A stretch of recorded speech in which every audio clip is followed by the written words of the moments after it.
Trabalhadores foram resgatados, gente, em uma situação precária, considerada até de trabalho escravo, bem aqui na Grande Florianópolis. Aconteceu em Rancho Queimado. O Oswaldo Sagaz e o Jackson Botelho foram lá para ouvir essas pessoas e acompanhar o trabalho até do Ministério do Trabalho. Vamos ver como é que foi. Eles vieram para Santa Catarina com uma promessa de trabalho, mas chegando no município de Rancho Queimado, na Grande Florianópolis, perceberam que a situação era bem diferente.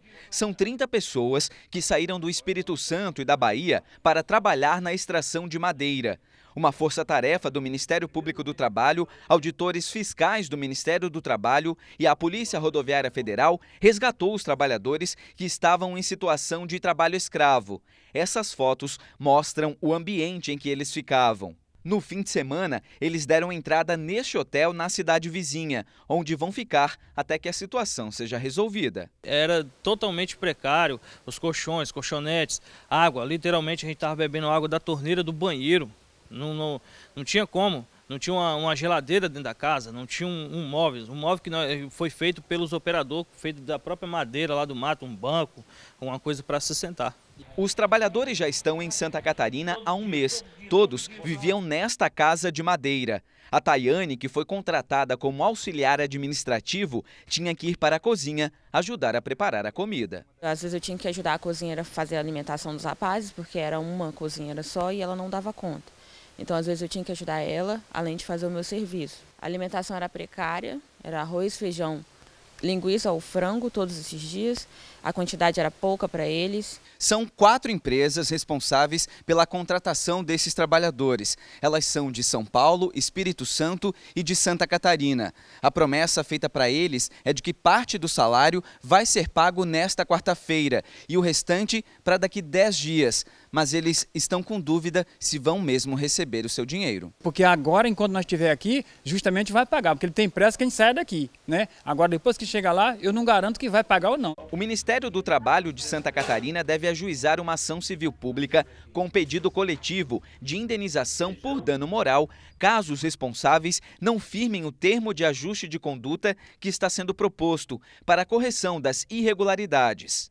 Os trabalhadores voltam para suas cidades na quarta-feira. Eu fiquei, confesso, impressionado em saber que algo dessa magnitude aconteceu bem aqui no nosso quintal.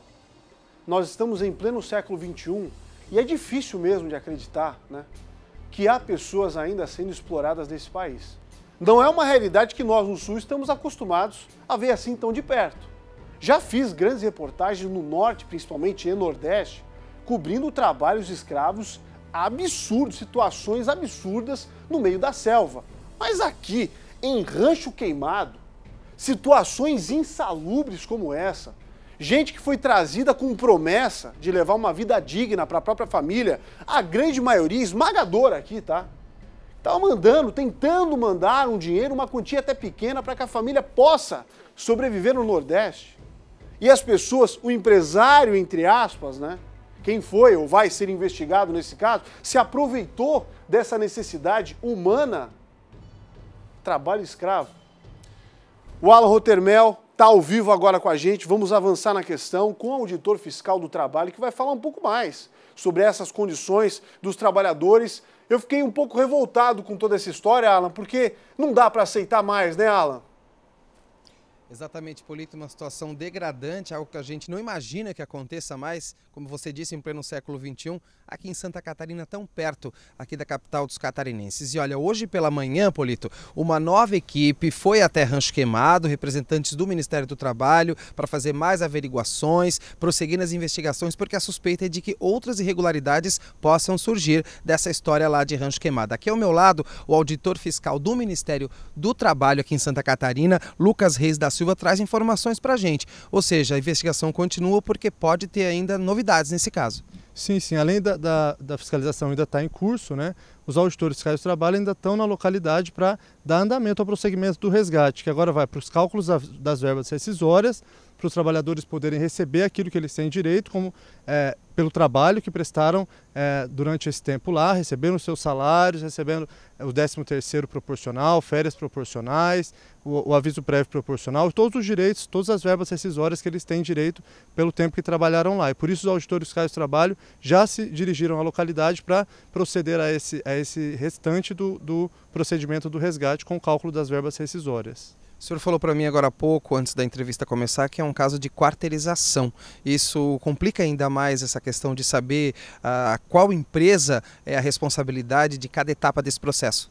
Pois é, nesse caso de quarteirização, todas as empresas elas são responsáveis na cadeia produtiva, né? Então nós responsabilizamos primeiro quem contratou e depois a gente vai responsabilizando na sequência todos os responsáveis da cadeia produtiva. Afinal de contas, todos eles lucram sobre a mão de obra desse trabalhador. Então todos são responsáveis pelo pagamento dos trabalhadores. Existe uma relação muito grande entre terceirização e quarteirização e trabalho escravo, porque infelizmente muitos empregadores têm se utilizado desse expediente da terceirização e da quarteirização para se eximir de suas responsabilidades trabalhistas e acabam jogando essa responsabilidade trabalhista para as costas do próprio trabalhador ou de empresas pequenas ou de empresas menores. Por isso nós estamos bem atentos a essa situação para que os responsáveis trabalhistas sejam realmente responsabilizados e arquem pelos prejuízos causados aos trabalhadores. O mais importante, os direitos então desses trabalhadores, eles vão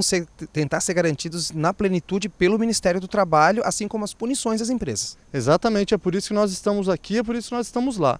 O Ministério do Trabalho existe para garantir, para lutar pela efetivação da legislação trabalhista e pelo cumprimento dela. É exatamente por isso que nós fomos até lá, a localidade, é por isso que nós resgatamos aqueles trabalhadores e é por isso que nós estamos ainda lá, o Ministério do Trabalho, os auditores fiscais do trabalho, para garantir que a legislação trabalhista seja cumprida. Tá certo, obrigado pelas informações. Olha, Polito, além disso, o Ministério Público do Trabalho também está fazendo todo um trabalho junto às empresas para tentar regularizar aquela situação, inclusive com um termo de ajustamento de conduta para que elas possam então regularizar, contratar, fazer todos os pagamentos devidos para que não haja nada de errado lá nessa extração de pinos em Rancho Queimado.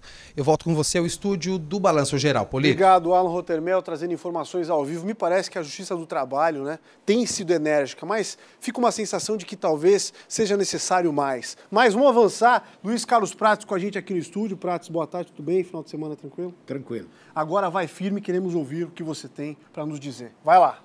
Olha, Polito, este é um caso que foi descoberto aqui perto.